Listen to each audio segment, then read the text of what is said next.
Okay, अब जो Thompson model था, बेसिकली इन्होंने क्या कहा कि वाटरमेलन लिया और इन्होंने कहा कि जो रेड पार्ट है, ये जो है मैंने क्या करा, रेड है, आप लोगों को तरबूज दिखाने के लिए इस प्रकार से मैंने जो है बना दिया। थॉमसन की क्यों जरूरत पड़ी थी? क्योंकि वो देखना चाह रहे थे कि किस प्रकार से जो है एटम जो है यानी कि अरेंज है। इन्होंने हाइपोथेटिकली बातें कही थी, ठीक है, इन्होंने ऐसा नहीं कहा था कि कुछ रियल। इन्होंने बेसिकली क्या कहा था कि एक हाइपोथेटिकली जो है,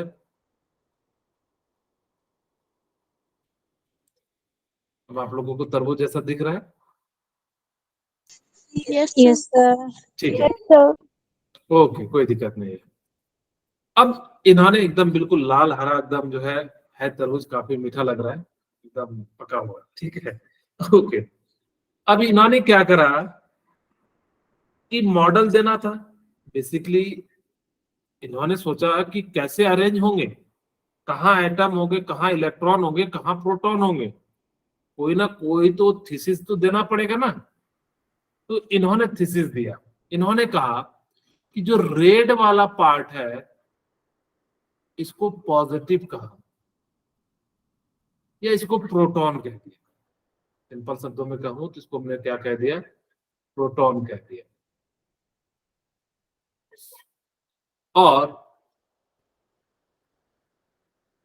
और ये जो सीड था ना, ये ब्लैक कलर का, आप लोगों को ब्लैक कलर दिख रहा है? Yes sir.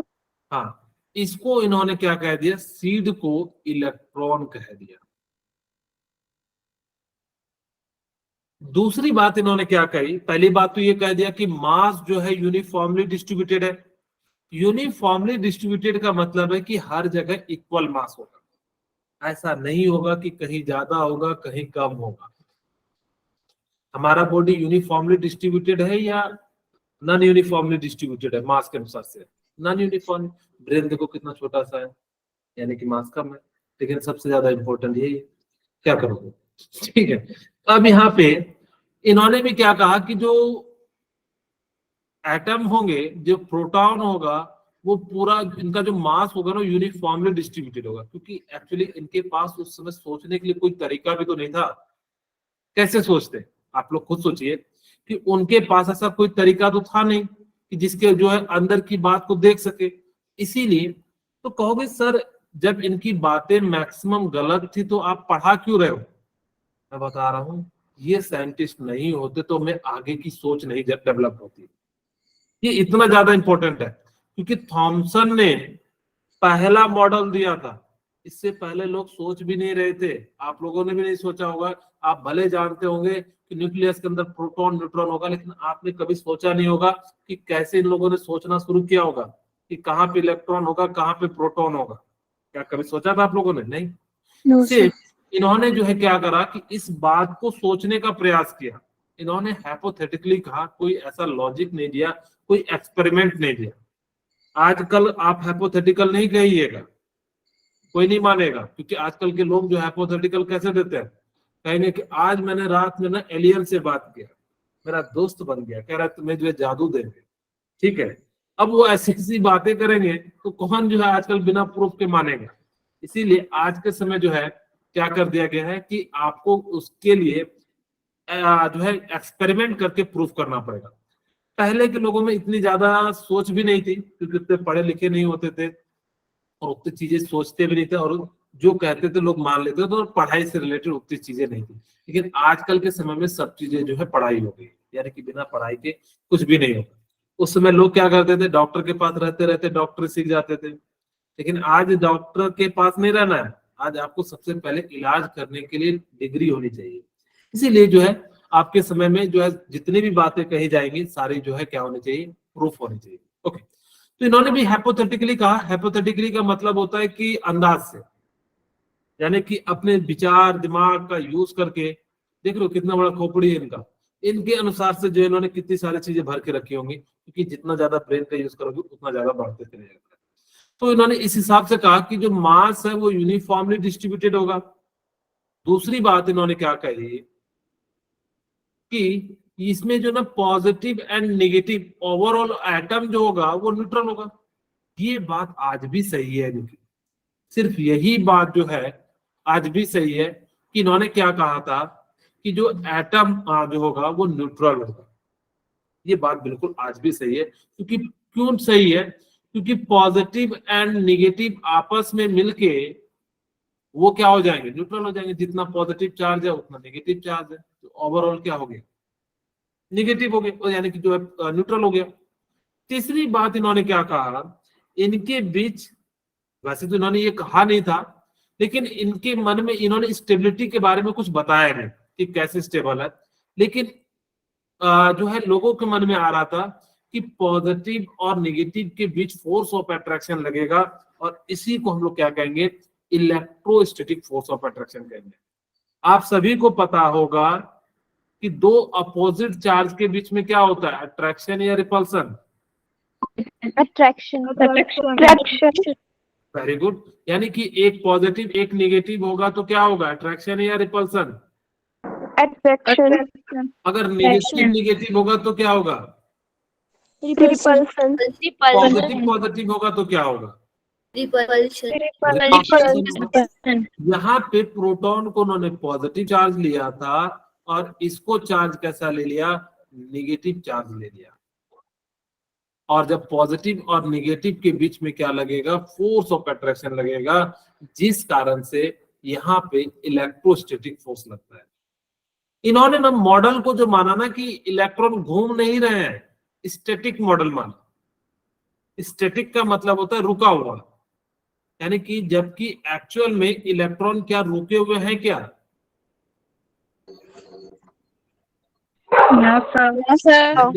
वो कैसे घूम रहे हैं, ऑर्बिट में सर्कुलर पाथ में घूम रहे हैं। इसी कारण से इन्होंने ये बात कही, ये जो है इनकी कुछ लिमिटेशन है। इनकी मैक्सिमम बातें तो गलत थी, लेकिन फिर भी हम लोग आज इतना इंपॉर्टेंस दे रहे हैं क्योंकि इन्होंने पहली बार जो है किसी मॉडल को जो है नाम रखा था, और जब इन्होंने मॉडल का नाम रखा था इसी कारण से आज भी हम लोग जानते हैं।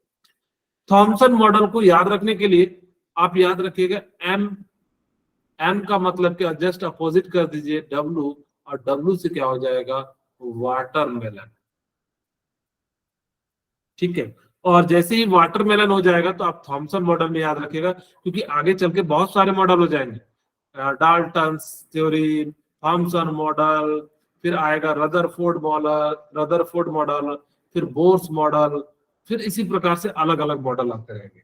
अब कहोगे सर इसीलिए हमने कहा थॉमसन में एम आ रहा है तो यानी कि इसको डब्ल्यू कर दीजिए, पलट दीजिए, तो कैसा हो जाएगा, वाटरमेलन। यानी कि थॉमसन ने जो मॉडल दिया था वो किसके बेसिस पे दिया था, वाटरमेलन के बेसिस पे जो है दिया था। Watermelon. ओके, अब वाटरमेलन आप लोगों को समझ में आ गया होगा, जो रेड पार्ट था उसको उन्होंने क्या नाम दिया था, प्रोटॉन। Proton. हाँ, और जो ब्लैक कलर के सीड थे उसको क्या नाम दिया था, इलेक्ट्रॉन दिया था। ओवरऑल एटम बताइए कैसा था, हाँ। तो इस प्रकार से जो है इन्होंने, और इसी को ना तीन अलग अलग तरीके से, तीन जिसमें जो है क्या कहते हैं, यानी कि resin pudding model, plum pudding model, यानी कि एक तरह से नाम है कैसा होता है। देखिए रेजिन मॉडल, यहाँ पे देखिए ये है आप लोगों का रेजिन मॉडल। आप लोगों ने केक खाया है वो वाला, अब ब्रिटानिया का केक आता है, देखिएगा उसके अंदर क्या क्या निकलता है, कभी किशमिश निकलता है, कभी काजू निकलता है, और भी कुछ कुछ निकलता है, कभी किसी में सेब निकल जाएगा। अब कोई कहिएगा मेरे में क्या हीरा निकलेगा, नहीं, ऐसा नहीं, खाने पीने वाला चीज ही निकलेगा। ठीक है, तो अब यहाँ पे क्या हो गया कि ये जो है यहाँ पे देखिए, ये जो है ना आपको जो व्हाइट कलर का दिख रहा होगा, अब किसी किसी बच्चे के मन में जो है पानी भी आ रहा होगा, घर में जाके मम्मी से मत मांगना कि मुझे जो है केक दिलाइए, फिर मम्मी नहीं तो फिर आपको कुछ और दे देगी। ठीक है, ओके। हाँ, तो यहाँ पे आप लोगों को ये जो दिख रहा होगा छोटे छोटे, इन्होंने कहा ये वाला जो पार्ट है वो क्या है, सीड्स है, और ये जो सीड्स है और बाकी जो है यानी कि क्या है, इसी तरीके से जो है एटम जो है यानी कि होंगे। यहाँ पे मैं एक छोटी सी बात बताना चाहूंगा जो कि काफी इंपॉर्टेंट है रेडियस ऑफ एटम का जो साइज होता है ना, वो नियरली 10⁻⁻10 मीटर होता है। अभी मैं थोड़ी देर में बताऊंगा कि रेडियस ऑफ न्यूक्लियस वो कितना होता है, 10⁻⁻15 मीटर होता है। आप इन दोनों बातों को याद रखिएगा, क्योंकि कई बार ना एग्जाम में न्यूक्लियस का रेडियस निकालने के लिए दे देता है। आप सीधे देखो 10⁻⁻15 वाला है, वो आंसर हो जाएगा। इससे आपका समय बचेगा अगर आप इन तरीके का यूज करते हैं, क्योंकि कई बार ना आपको शायद हो सकता है कि फॉर्मूला भूल जाओ रेडियस न्यूक्लियस निकालने का, लेकिन अगर आपको कुछ कॉमन चीजें हैं याद, तो उससे भी आप कई बार एलिमिनेट कर सकते हैं। ओके, मैंने कहा कि अब एक बच्चा मुझसे पूछता है, सर आप मुझे बताओ कि एटम हमेशा या जितने भी ऑब्जेक्ट है ज्यादातर स्फेरिकल ही क्यों होते हैं। तो आप लोग भी सोच रहे हो कि हाँ सर, सही में पानी की बूंद स्फेरिकल है, जितने एटम है यानी कि जितनी चीज बनी है वो सभी जो है क्या है, स्फेरिकल। आप लोगों के मन में भी आ रहा होगा या नहीं? तो क्यों होता, आंसर बताइए आप लोग, आ रहा है तो।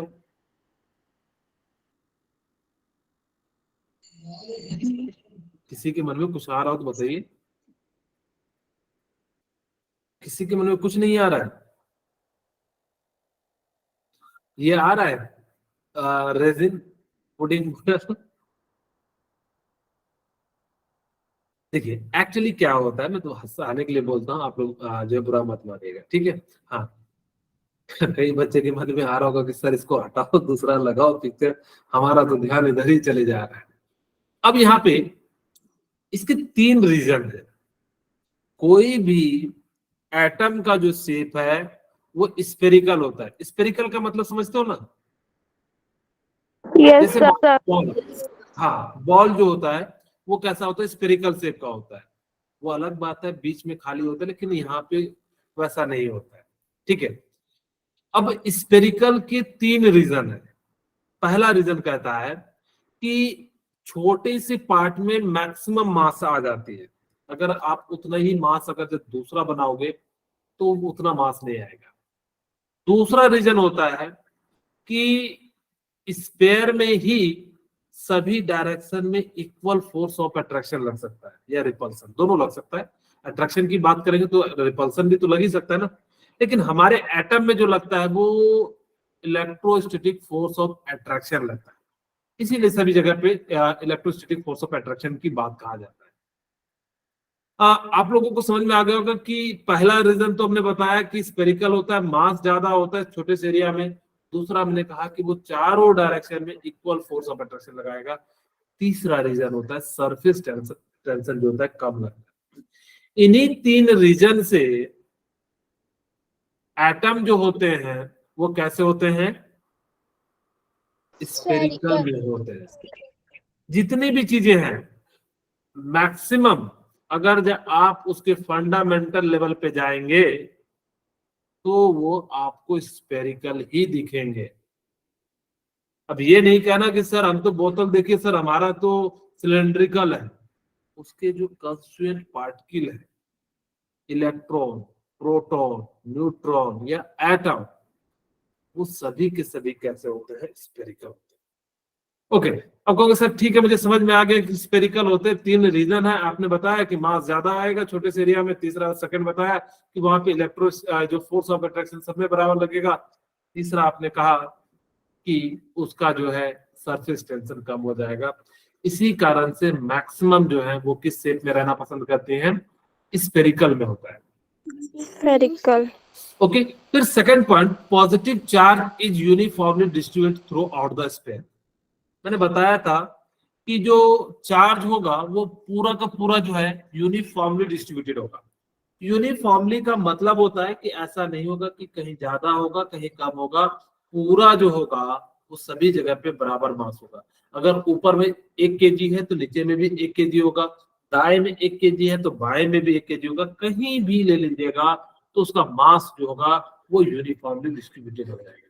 Third point, negative charge electron are embedded in its raisin like pudding, यानी कि जो ये एम्बेडेड है ना, छोटे छोटे काजू किशमिश कतली जो भी आप लोग कहिए, वो सभी के सभी क्या है, यानी कि एम्बेडेड होंगे। एम्बेडेड का मतलब होता है फंसा हुआ।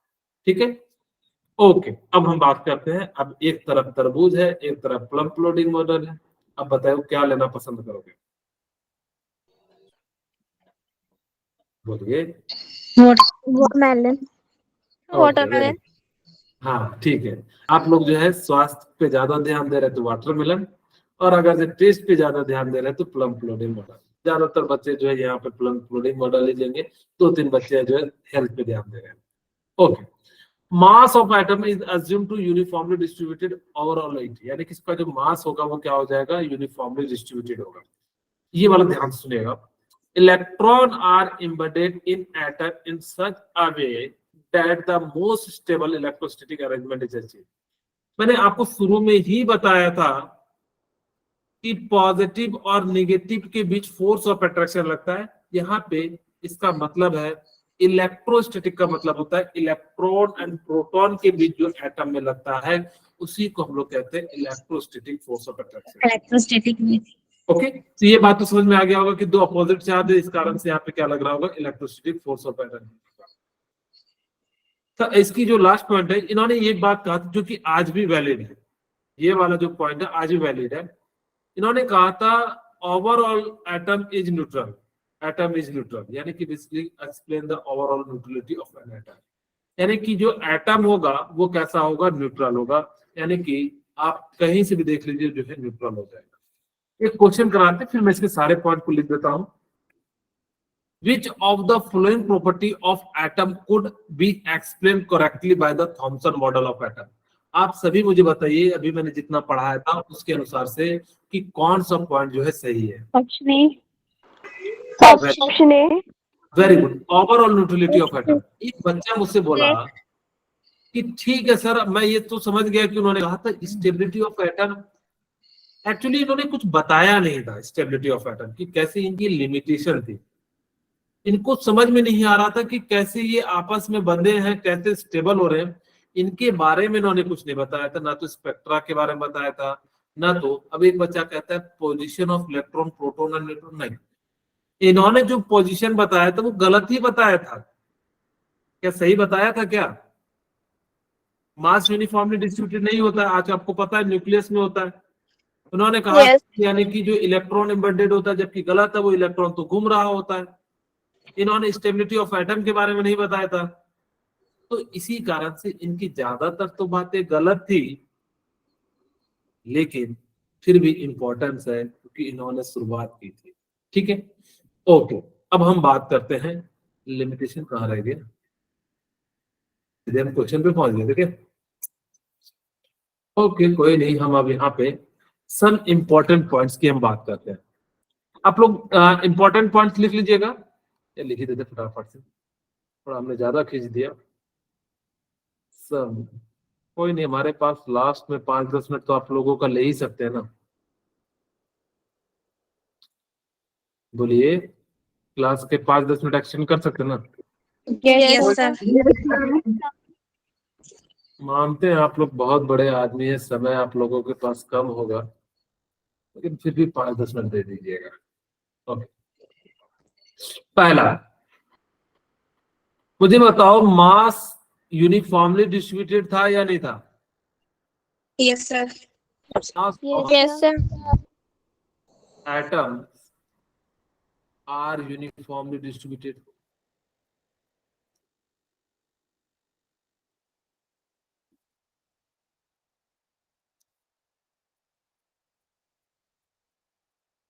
दूसरा, मुझे बताइए एटम ओवरऑल क्या था? stable, neutral, हाँ, या बेसिकली क्या देते हैं, atoms are neutral.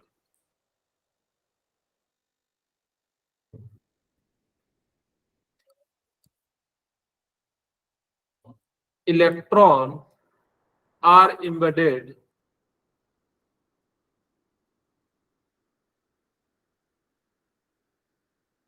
over all the atom. यानी कि एटम में क्या होगा, जहां तहां जो ये क्या होगा, यानी कि फंसा होगा। ठीक है, इसलिए यही तीन बातें कही थी, और तो इन्होंने कुछ कहा नहीं कि मास जो होगा। अब बुक में लिखा रहता है कि जो है आपने जो है क्या माना था, red part of watermelon is proton. इसको खींचना चाहो तो खींच सकते हो।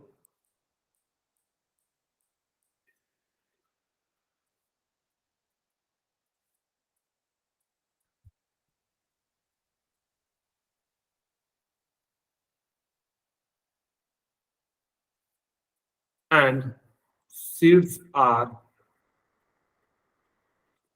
इलेक्ट्रॉन। ठीक है, इन द वाटरमेलन। ये छोटी छोटी बातें थी। अब हम बात करते हैं लिमिटेशन की। लिमिटेशन इनकी बेसिकली कितनी थी, दो तीन थी। पहली, मास आर नॉट यूनिफॉर्मली डिस्ट्रीब्यूटेड। सही लिमिटेशन। हाँ, उनका मास तो यूनिफॉर्मली डिस्ट्रीब्यूटेड नहीं है ना। अभी हम बताएंगे कि इसका जो मास होता है वो सेंटर में होता है, आज ही क्लास में बताएंगे। मास are not uniformly distributed.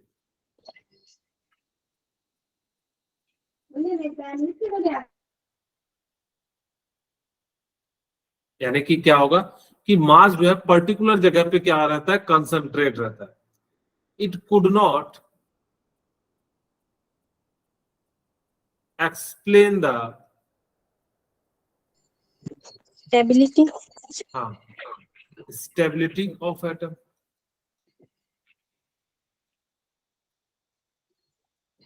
Third point, this model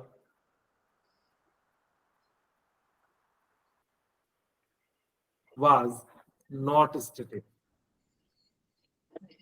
यानी कि रुका हुआ नहीं था, यानी कि क्या कर रहा है, यानी कि जो है घूम रहा है। ओके, अब हम बात करते हैं। अब इनकी जो कमियां थी, बेसिकली इनकी तीन कमियां थी स्टेबिलिटी के बारे में, और कैसे स्टेबल होंगे, कहाँ पे प्रोटॉन और न्यूट्रॉन है। इस चीज को जो है रदरफोर्ड ने जो है बहुत अच्छे से बताया। रदरफोर्ड ने किस चीज का डिस्कवर किया था, तो न्यूक्लियस का किया था। याद रहेगा, रदरफोर्ड ने क्या करा, न्यूक्लियस का डिस्कवर किया। इन्होंने क्या किया, एटम लिया, पत्थर पे पटका, फोड़ा और न्यूक्लियस निकाल दिया। क्या ऐसा किया होगा? No sir. हाँ, खैर नो आप सर। ऐसे याद रख सकते हो कि रदरफोर्ड ने क्या किया है, एटम को फोड़ के उसके अंदर जो है न्यूक्लियस निकाला। याद रखने के लिए ऐसा नहीं किया होगा, मुझे पता है ऐसा नहीं किया होगा कि रदरफोर्ड ने क्या किया होगा, एटम लिया होगा, हथौड़े से दे दना पिटा, और उसके बाद जो है यानी कि क्या कर दिया कि जो है उसका निकाल दिया। नहीं, नो इसके सर। लिए एक हम लोग जो है सिस्टमेटिक मैनर में एक्सपेरिमेंट करते हैं। क्या होता है, तो ध्यान से सुनिएगा। मैं ये इनका एक मॉडल है, और मैं इसको ना सबसे पहले आपके लिए एक सिंपल तरीके में बनाऊंगा, ताकि कि आप सभी को पता लग सके कैसे किया। यहाँ पे ध्यान दीजिएगा।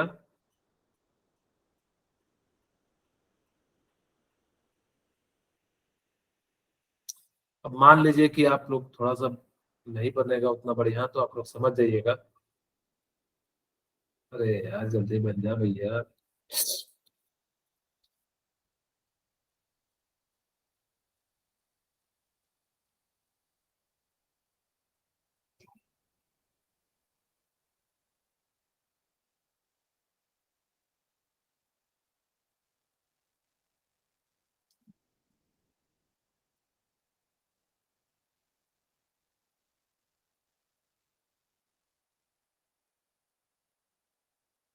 यहाँ पे हम लोग लेते हैं गोल्ड। आप लोगों ने गोल्ड देखा है? Yes sir. Yes sir. कहाँ पे देखा है? इसका यूज करते हैं ऑर्नामेंट के। कई बच्चे जो है ना कहते हैं रोल गोल्ड को ही, रोल गोल्ड समझते हो, झूठा सोना। जो नो दुकान में मिलता है 10 रुपया में सोना 1 केजी ले लीजिए, सोने की चैन ले लीजिए ट्रेन में।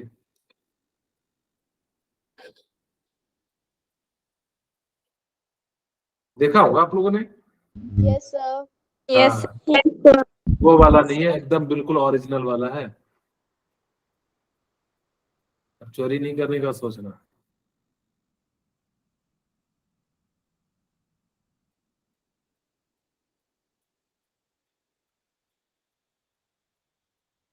मान लीजिए कि जो है, अब लग नहीं रहा होगा मुझे पता है, लेकिन आप लोग मान लीजिए।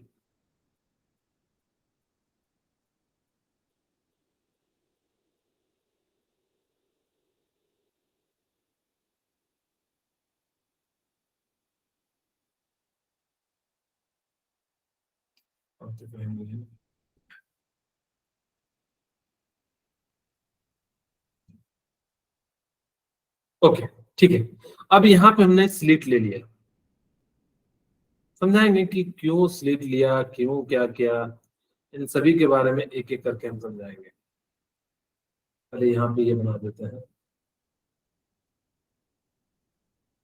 Alpha source particle. अच्छा, मैंने अल्फा सोर्स बताया था। अल्फा सोर्स पार्टिकल, अल्फा का जो चार्ज होता है वो कितना होता है? कोई ये नहीं कहेगा सर हम नहीं बताएंगे, कहीं आप जान जाओगे तो। अल्फा जो पार्टिकल होता है उस पे कैसे लिखते हैं?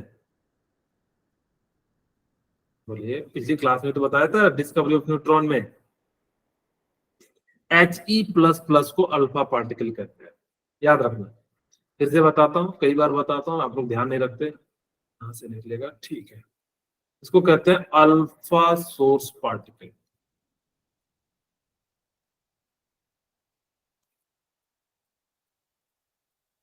और यहाँ पे रेडियो एक्टिव एलिमेंट का यूज किया जाता है।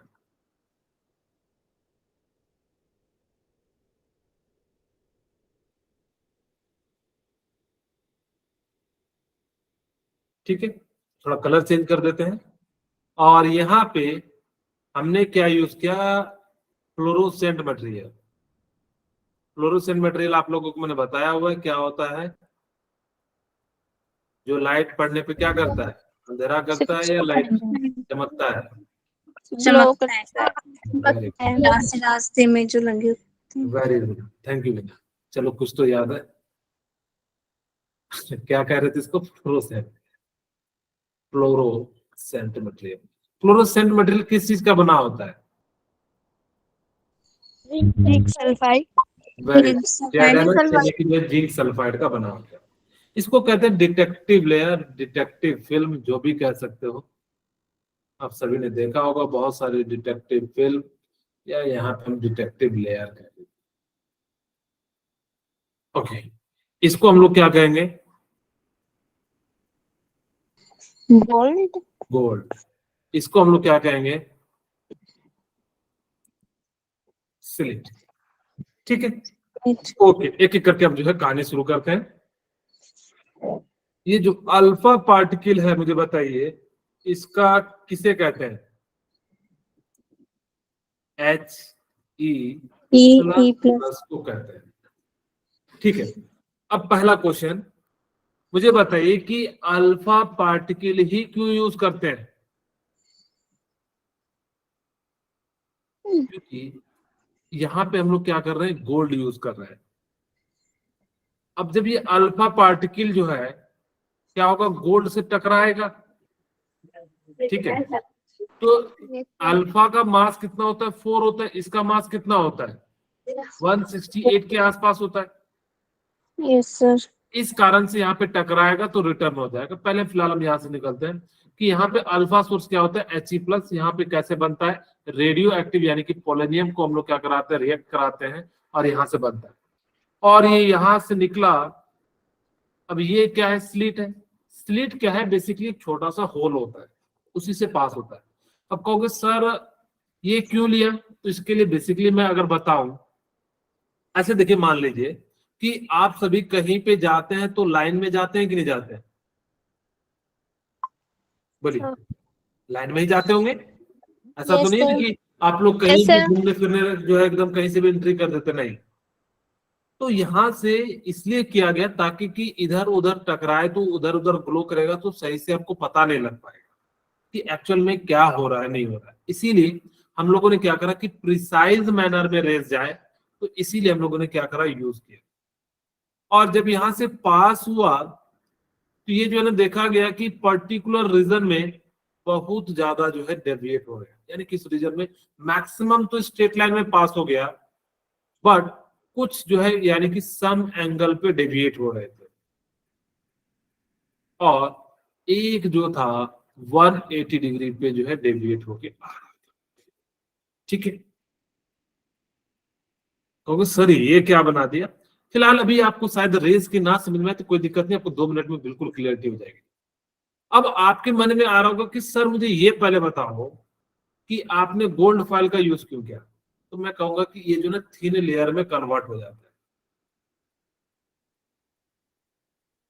ठीक है, अब इसका जो थिकनेस है वो कितना लिया जाता है, 10⁻³ mm लिया जाता है। अब इतना थिकनेस लिया जाता है, कहोगे सर मोटा क्यों नहीं लिए। इसका रीजन है कि अगर मैं आपको समझाने के लिए एक एग्जांपल से समझाता हूं, सारी चीजें आपको क्लियर हो जाएंगी, चिंता मत कीजिए, बस आप खाली बने रहिए। अब मैंने क्या कहा कि मान लो ये हाथ है, इसमें बुलेट मारूंगा आर पार हो जाएगा कि नहीं, बोलिए। मे बी होगा। सर हो सकता मे बी। अगर जब मैं इसमें गोली चलाऊंगा तो क्या होगा, इस पार से उस पार हो जाएगा। Yes sir. साथ में क्या करेगा, सेल को बर्बाद करते हुए जाएगा या जोड़ते हुए जाएगा। सर बर्बाद करते हुए। बर्बाद करते हुए। हाँ, यानी कि एक होल कर देगा, हड्डी तड्डी सब तोड़ ताड़ देगा, जो भी इसमें हड्डी है, आपको पता होगा हड्डी होती है इसमें, वो यस तोड़ सर। देगा। अब लेकिन लाइट को पास करूंगा तो क्या यह सेल को बर्बाद करेगा क्या। No sir. तो अपने मोबाइल में करके देख सकते हैं, कभी बुलेट से मत कीजिएगा, पता लगा Yes, कि sir. जो है, हाँ, नहीं तो फिर हाथ में चोट लग जाएगा, कहोगे सर ने बताया था, सत्येंद्र सर ने, उन्होंने एक केमिस्ट्री में बताया था कि ऐसा हो रहा था, हम तो Yes, समझाने sir. के लिए बता रहे हैं। अब जैसे ही लाइट को पास करोगे तो देखिएगा आपको कोई प्रॉब्लम नहीं होती है। इसी कारण से हमने यहाँ पे अल्फा पार्टिकल लिया, ताकि कि इसके जो है बीचों बीच पार हो जाए। और जो पार्टिकल अगर जब ऐसे समझो कि यहाँ पे पहले तो ये समझ में लेते हैं कि थिन प्लेट का इसलिए यूज किया गया क्योंकि इसकी थिकनेस है। तो कहोगे सर बेरिलियम की भी तो थिकनेस थी डिस्कवरी ऑफ न्यूट्रॉन में। हाँ, वहां भी थी, लेकिन इसका मास जो है बहुत ज्यादा है। बेरिलियम का मास 9 था, इसका मास 168 के आसपास होता है। तो अगर मास ज्यादा है तो क्या है? जैसे मान लो कि आपको समझाने के लिए मैं कहता हूं, मैं हवा में बॉल फेंकूंगा तो वो पास हो जाएगा, होगा कि नहीं। यस लेकिन मैं Yes, sir. अगर दीवार पे जो है मारूंगा बॉल तो क्या पास होगा क्या। No sir. नहीं होगा। No sir. क्योंकि हवा के पार्टिकल हल्के हैं तो उसको डिस्प्लेस कर दोगे, लेकिन जब हैवी पार्टिकल होंगे तो उसको डिस्प्लेस नहीं कर पाएंगे। इसी कारण से हम लोग चाह रहे थे कि इसको जो है डिस्प्लेस ना कर सके, इसीलिए हमने यहाँ पे क्या करा, हैवी मटेरियल यूज किया। अब कहोगे सर थिन क्यों यूज किया।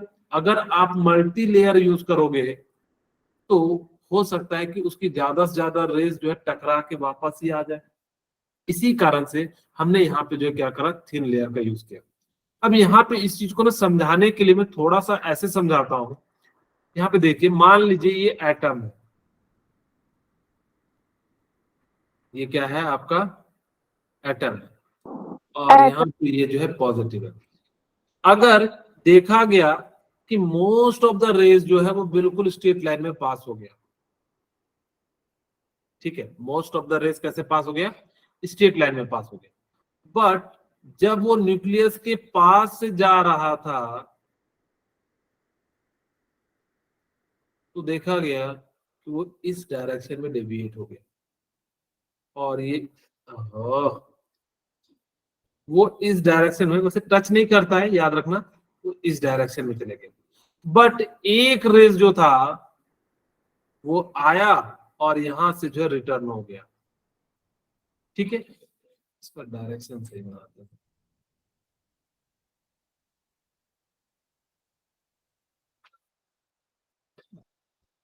अब कहोगे कि सर ये तो अल्फा पार्टिकल है। मैंने कहा हाँ, He++ को अल्फा पार्टिकल कहते हैं।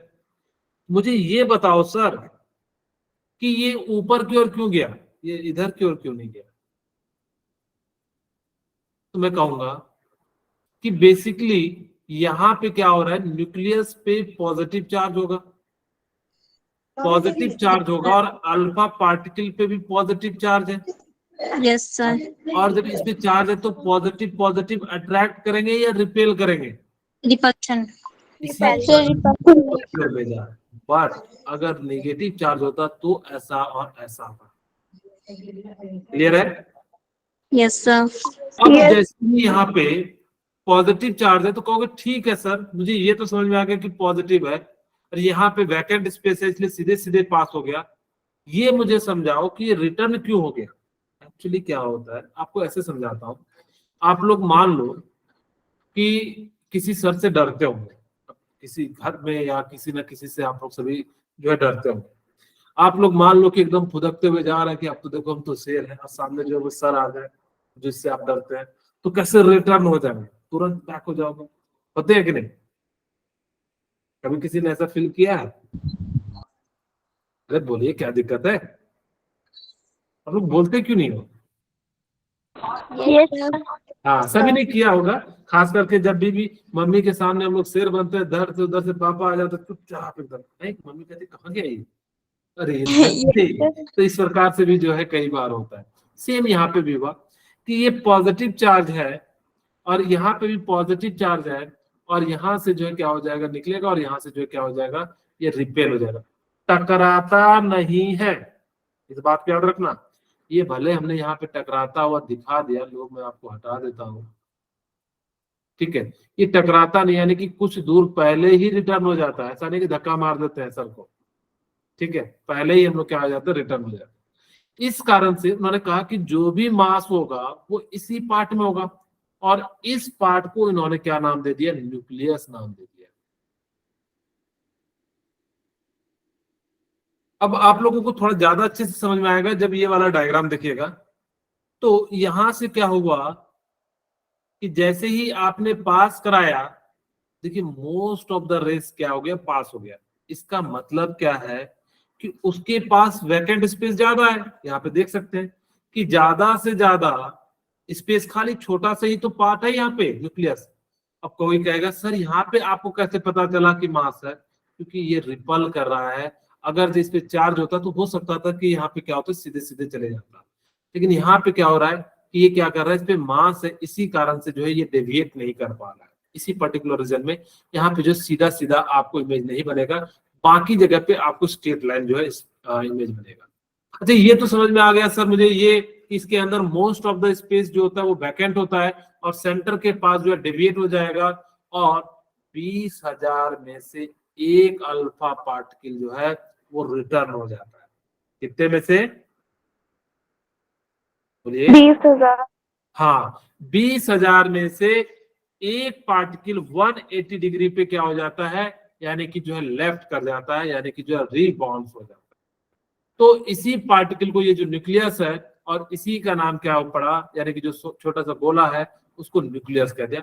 यहाँ पे देख सकते हो कि मोस्ट ऑफ द रेस जो है यहाँ पे क्या हो रहा है, पास हो जा रहा है, और यानी कि सम एंगल पे क्या हो रहा है, डेविएट हो रहा है, क्योंकि यहाँ पे बहुत सारे हैं। तो इन्होंने कुछ एक एग्जाम्पल लेके दिखाया कि देखिए इस प्रकार से है, अगर जब वैकेंट है तो सीधे सीधे पास हो जाएगा, और अगर न्यूक्लियस से सेंटर से टकराएगा सीधे सीधे तो 180 डिग्री पे रिवर्स हो जाएगा, और सम एंगल पे टकराएगा तो क्या हो जाएगा, इस प्रकार से डेविएट हो जाएगा।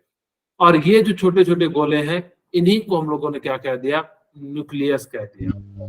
और आपको मैंने बताया था न्यूक्लियस ऑफ रेडियस थोड़ा देर पहले, कोई ये नहीं कहेगा सर हमने नहीं बताया था। क्या बताया था? 10 raised to power minus 15. Very good, 10 Yes, sir. Minus minus 15। 15.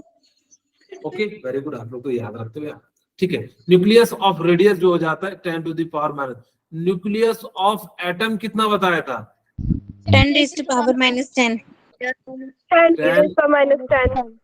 Very good, यानी कि 10⁻10 मीटर। इसको जो है ना कई जगह पे 1 एंगस्ट्रॉम भी कहा जाता है। ओके, अब यहाँ तक जो है आप लोगों ने अब क्या क्या ऑब्जर्वेशन किया, कहा most of them pass undeflected, यानी कि जो है बिना सीधे सीधे जो है most of the alpha particle क्या हो गए, पास हो गए। Very small fraction was deflected by large angle, यानी कि बहुत कम जो थे वो डिफ्लेक्ट हुए, यानी कि सम एंगल पे, यानी कि जो बड़े एंगल पे, यानी कि बड़ा एंगल का मतलब कितना है 180 डिग्री या सॉरी 120 डिग्री या 100 डिग्री के आसपास। लेकिन कुछ जो छोटे वाले थे उसकी संख्या ज्यादा थी, यानी कि small fraction was deflected small angle, यानी कि थोड़े नंबर थे। अगर जो मैं कहूं बड़े एंगल वाले सपोज कीजिए 10 थे तो ये जो है 50 थे, यानी कि इस प्रकार से। Very few were deflected by 180 in 20,000, यानी कि 120 डिग्री वाला जो है एक अल्फा पार्टिकल था जो क्या हो रहा था, रिबाउंस हो जा रहा था। ठीक है, चलिए कोई बात नहीं, नेक्स्ट क्लास में हम आगे बताएंगे। आज की क्लास यहीं पे रखते हैं।